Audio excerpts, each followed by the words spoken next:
तो बच्चों इस वीडियो में class 9th subject Hindi mid term exam session 2024-25 morning shift का जो पेपर हुआ था उसमें हम ग्रामर पार्ट को सॉल्व करेंगे। ठीक है, तो ध्यान से देख लो कि आपने कितना राइट किया था कितना रॉन्ग। ठीक है, ग्रामर पार्ट को स्टार्ट करते हैं। ठीक है, ये चीज़ ध्यान में रखना। तो सीधा आ जाओ सेक्शन खा पर। ठीक है बच्चों, सेक्शन खा पर। अब यहाँ से देखो खंड खा व्यवहारिक व्याकरण। तो पहला क्वेश्चन है बच्चों निर्देशानुसार। क्वेश्चन थर्ड, उपसर्ग और प्रत्यय पर आधारित 5 प्रश्नों में से किन्हीं 4 के उत्तर दीजिए। कोई 4 करना था। पहला है अत्यधिक, उपसर्ग और मूल शब्द अलग कीजिए। तो अति प्लस अधिक, तो अति हो गया उपसर्ग और अधिक हो गया मूल शब्द, इसका आंसर था। ठीक है, अगला खाए वैकल्पिक, इसमें प्रत्यय और मूल शब्द अलग कीजिए। तो उपसर्ग आगे होता है प्रत्यय पीछे, तो इसका हो जाएगा विकल्प प्लस इक। तो ये आपका हो गया इक, क्या हो गया प्रत्यय और विकल्प मूल शब्द। ठीक है, आगे गा आ उपसर्ग से एक शब्द बनाइए। तो अनाथ, अथा, कोई सा भी आप अलग भी लिख सकते थे। ठीक है, उपसर्ग आगे होता है, आगे लगाकर शब्द बनाना था। अगला घा दार प्रत्यय से एक शब्द बनाइए। तो दार प्रत्यय पीछे आएगा, जैसे मज़ेदार, समझदार। इसी प्रकार आप कोई और भी लिख सकते थे, केवल एक। ठीक है, अगला किसी शब्द के अंत में लगकर अर्थ बदलने वाले शब्द या शब्दांश को क्या कहते हैं। तो प्रत्यय, अंत में प्रत्यय लगता है, और अगर शुरुआत की बोलते तो प्रारंभ में उपसर्ग होता। ठीक है, प्रत्यय आएगा आंसर। अगला चौथा क्वेश्चन निर्देशानुसार समास पर आधारित 5 प्रश्नों में से किन्हीं 4 के उत्तर दीजिए। कोई 4 करने थे। पहला क्वेश्चन का है राजदूत का समास विग्रह करके समास का नाम लिखिए। तो समास विग्रह होता राजा का दूत, और इसमें समास था तत्पुरुष। ठीक है, अगला खा है महान है जो पुरुष विग्रहित पद का समासित पद और समास का नाम।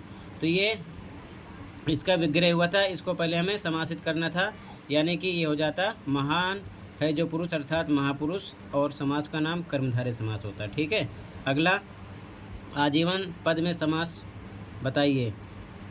तो केवल समास लिखना था, अव्ययी भाव समास हो गया। अगर विग्रह पूछते जीवन भर लिखते। ठीक है, अगला घा उस समास का नाम लिखिए जिसमें दोनों पद की प्रधानता होती है। डेफिनेशन पूछ लिए, यहाँ पर द्वंद्व समास है। ठीक है, अगला द्विगु समास का एक उदाहरण, तो जैसे त्रिभुज, पंचभुज, चतुर्भुज, कोई एक लिखना था आपको। ठीक है, ये इसका हो जाता, कोई 4 करने थे इसमें से। ठीक है, आगे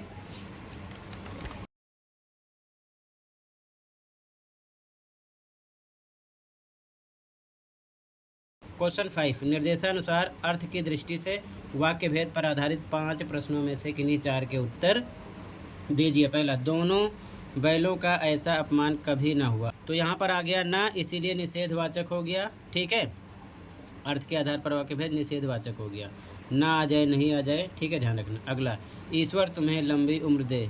ठीक है, तो यहाँ पर इच्छावाचक है। क्या है, इच्छावाचक है। ठीक है, अर्थ के आधार पर वाक्य भेद इच्छावाचक हो जाएगा। अगला शायद पानी पटना के गोलघर तक पहुँच चुका है। तो शायद पानी पटना के गोलघर तक पहुँच चुका है, तो यहाँ पर संदेह है, संदेहवाचक हो जाएगा। ठीक है, अगला तुमने व्यायाम कर लिया प्रश्नवाचक।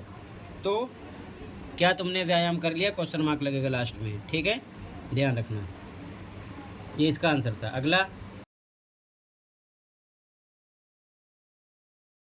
अगला क्वेश्चन आज्ञावाचक वाक्य का एक उदाहरण लिखिए। तो तुम पढ़ने जाओ, इसे तुम पढ़ो। ठीक है, या मेरे लिए गिलास पानी लाओ, तुम अभी जाकर दौड़ लगाओ। बहुत सारी लाइनें आप कोई से भी लिख सकते थे। ठीक है, अगला क्वेश्चन निर्देशानुसार अलंकार पर आधारित 5 प्रश्नों में से किन्हीं 4 के उत्तर दीजिए। यहाँ पर भी आपको कोई 4 ही करना था। ठीक है, ध्यान रखना। तो यहाँ पर पहला है ब्रज के वन बाग तड़ाग निहारो। तो यहाँ पर देखो बा एक वर्ण की आवृत्ति बार बार आएगी, तो हो जाएगा अनुप्रास अलंकार। ठीक है, आगे खा था सच्ची जंग में जंग लगे, हथियारों से नहीं लड़ा जाता, तो यहाँ पर यमक अलंकार था।